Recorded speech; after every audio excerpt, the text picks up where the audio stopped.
So guy, now we continue with the sampling distribution calculation through the demonstration of the example of EAI companies. And in this question, we will try to answer for the problem of that. What would be the probability that a simple random sample of 30 profile could provide an estimate of population mean annual salary that within 500 of the actual population mean. And remember about the previous calculation, we have the population mean about 51,800 and the standard deviation of the population about 4,000. Here I put it like 4,000 because everything which is demonstration. If you want it, you can check it like 3,999.2 something. Okay, and let's go can just represent it in the other word that the probabilities of x would be x bar. That would be like from just think about that 51,800 minus and plus for 500, so that's represent a range from 51,300 into 52,300, and that will be our point. Okay, so I will try to represent about the question. Okay, I will go on to try to okay, let's just copy it here and save it in our Excel so that we can represent for the question. Okay, we can go back and then refill it and do it again until when we really feel it like very clear. Okay, now let's just be this question, and this for this question we first of all just think about like one more time we use the normal distribution function curve generated by the University of Iowa, and thank you for them for the support. And we're going to do it with the normal distribution, but first of all let's go in and generate for one more criteria of the function. That's going to be the standard error. Okay, so the standard errors will equal to, remember, they will equal to the standard deviation. Okay, divide for square root of the sample size. Okay, and let's go and do it. So with the population standard deviation, we divide for the square root of 30, right? Okay, and we have this could be 730, and we do it the same with the standard error, but from the other one is one more time we do it. In this example we do it with just not the sample size were up 30, but like do it with the with 100 manager in the sample, and we deal with the same question. So we're going to do is an SQR with 100. Okay, and we have it to be 400. So the standard error in the two case, they a little bit different, right? The second one, when the sample size they increase, they have the smaller standard errors. That's will be the principle, and we already just generate for the calculation right over here. Okay. Now let's just go and do it, and how we're gonna do it with first. So to deal with this one, I first of all, I first of all represent for you about just thinking about the design of this one. So the question could be, what would be the probability of x between 51,300 to like 53,300, and think about everything in this side. This could be the distribution. Okay, and this will be the distribution curve of the function. We generate it easily, and we do it. This could be the mean value, which could be for 51,800 something. Okay, and if you really generate it on this graph, okay, with this graph, so to think about another side, like in this case, we already generate for the calculation of standard errors. In the ways of the sample distribution, we will use the standard error, but not the population standard deviation. Okay, so that will be 730 29.29. So I will put in 730.29. This will be the standard error, standard errors, and you can see the graph. It look like this way. Okay, the graph will be look like this way, and the same with us. So with the standard errors of about like 730.29 something, right? For 29. Okay, so it will look like this way. And the question that we're going to just deal with right now will be like how we can generate the probabilities between what in this case will be between the two sides. The first one 31,300. Okay, and another side will be 32,300. Okay, and they ask about the probability between this area, the same with the areas of this one. You generate for, of course, like all the probability will be 100%, but how many percent that's lie under this curve? Okay, under this curve. Okay. Alright, that should be the basic idea, and I will call this could be the area A. Okay, this would be the area A. And how you gonna do it to measure for the area A? Just think about in the two way. Okay, first of all, if you want to do it, you generate for the first graph. Okay, and we do it with the first part about like 52,300 in this side, and this could be the area, and this could be the first area. I would say this could be maybe I call A1. Okay, alright, and let's go and do it with another one. They will generate it in this side. Okay, the same. I'm pretty sure that you feel like it's not comfortable with this one, and this will be 51,300. Okay, even when they still have the same mean, still they have the same mean of something like that. But this area, that's to be all the value of, that will be smaller than 51,300. This will be all the area for the areas smaller than 52,300, and I will call that will be A2. So if you want to generate for the calculation of A1, you just first of all take the calculation of A1 and then you minus for A2, right? Okay, that should be the basic idea of this question. Okay, how you generate it for this area. You first of all take all the areas like this for all the values that's below 52300, and then you calculate for the area that's below 51,300 this side, and you minus for both of them, so you have this area. Okay, that could be the basic idea about this one. And how we gonna do it? So actually I provide in the chapter for a link like this, the easy calculator, and the question could be super easy for you to do it by just put it into this section, like for the automatically calculation like this one. I will demonstrate for you for one time, but like I don't really want you to just totally depend on this kind of tool, because you cannot learn a lot from this one. But own way, I want to show you like own way is available there, and you just have to go there and use it. So first of all, they require for the mean value, and then even they said standard deviation, you just put in standard errors. So standard error over here, that should be 37.3.29 something. Okay, I'll put it like this way. And now I'm not used like lab tail, but I want to use like two tail. Why I put in two tail? You know why? Because we want to generate for the calculation between 51,300 and 52,300, right? So x should be in between an interval with the lower limit and the upper limit.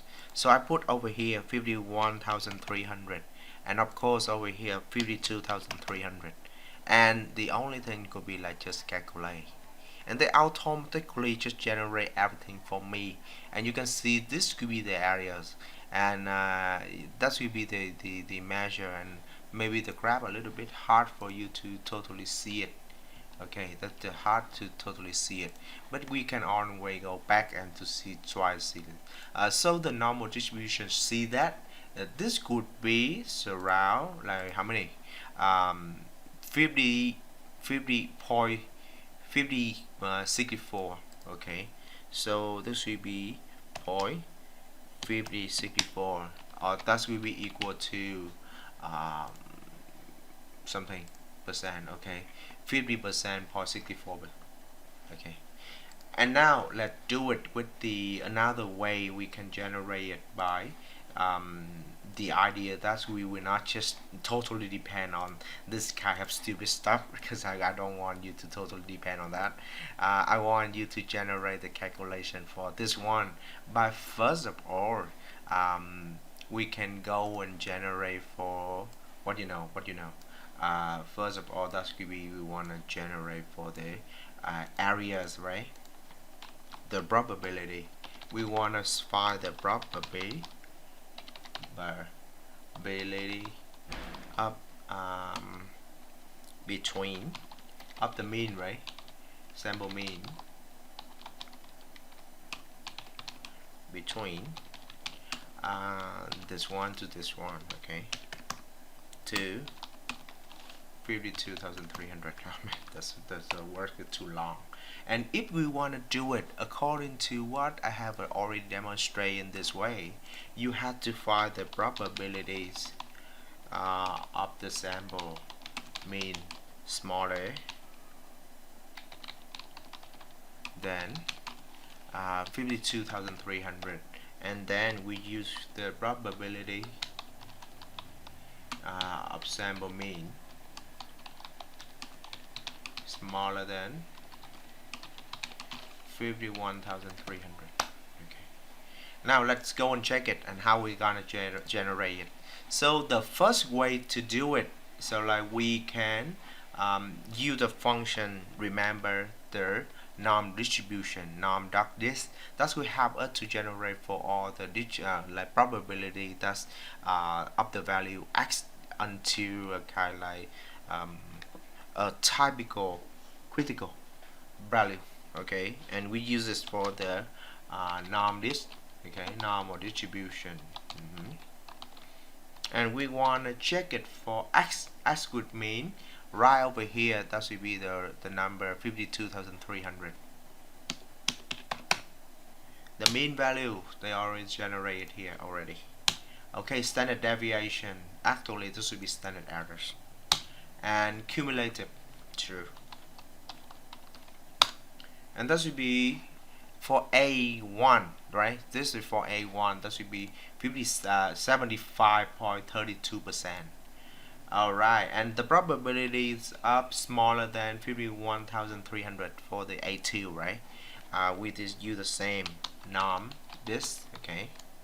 And x equal to, that should be 51,300. The mean values over here, standard error, and true. Okay, so we have the areas for the A1 and A2. So with the areas between 51,300 and 52,300, we get it A equal to A1 minus for E2. Okay, and this will be the point. So you can see basically they are quite very the same to what I already generated by this graph. Okay, this graph, and even in the same way, I have already mentioned about the way for you to just demonstrate it and how you generate it in the how you can do it with the x values and with the normal distribution curve provided by the University of Iowa, and we do it like this way with quite more like graphical and straightforward. So I one more time check by it, and I put in like this one, okay, and they always generate the same, like I'm pretty sure that they're the same with me, and do it another way with the smaller than 51,300, okay, and they generate the same too. So you can always just go back and double check it by this way. Okay, now I one more time and generate for the calculation check for the probability of the sample mean between them. I mean, like one more time I generate the same question, I generate the same answer, but I just want to do it like with this one with the sample size of 400, and everything had changed, and to see like if the probabilities will be different a little bit. I mean, I regenerate all the calculation with the sample size different, and that means of course the standard error could be different. So if I do it, but they still the same with the basic idea, right? But the graph could be a little bit different now if you generate it on this distribution. So for example, I clean all everything now, and with the sample size now 100, the standard errors could be not no longer will be 730, but this will be 400, and you can see the graph a little bit different now. Okay, this graph could be now a little bit like closer, and they steeper, narrower, more than the broader with the previous example. Okay, and now let's do it with the calculation. So if I do the same ways, and I just do the cheating, and the only thing that I have to change right now will be 400, and all the calculation will be 78.87. Okay, and let's go and check it if we really generate it by this graph with the same philosophies like I generate for and calculate for the first will be the probability of the sample mean smaller than 52,300. So I do it with the 53,300, and that will be in this time just will be the same, right? 89.435%. Okay. Okay, and with the same idea over here, this will be 51,300. This will be 10.565. Okay, sorry, percent, of course. Okay, let's check and do it if they generate the same with the numlist function on Excel, and 52,300, the x value. True. Okay. Yep. Oh, sorry. This should not be like M2, but this one, right? Of course. Okay. Yeah. And one more time, numlist, normal distribution, and x value will be 51,300. Mean value, standard error, true. Okay, alright, and we generate for the same function, we calculate it, and of course they always the same.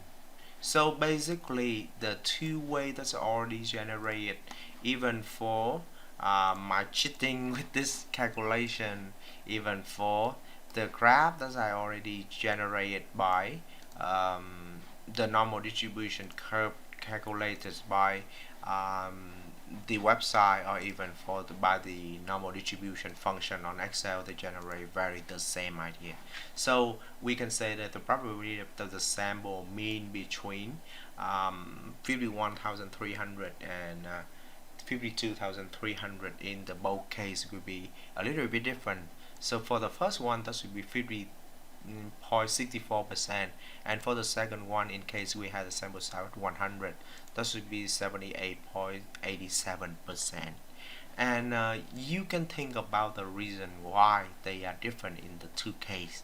Why in the same interval of like from 51,300 into 52,300, but they had a different area, they had a different function and the result.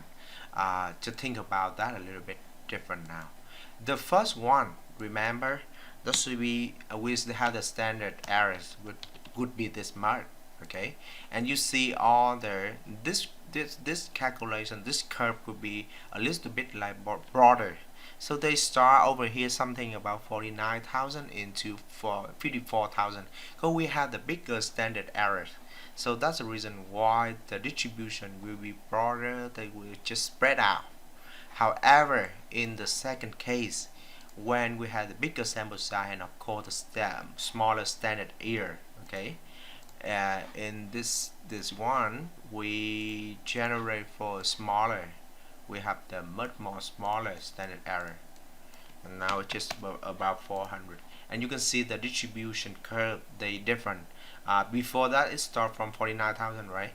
Now it will be steeper and narrower, and they start from like 50,000 or 50,500 into just 53,000. And that will be the reason why when you put it in like this side, they will be have a larger areas if you want to start from 50,000, 51,300 into 52,300, while in another side, okay, this one they have will be have a smaller areas occupy or constitute. And thank you for your listening.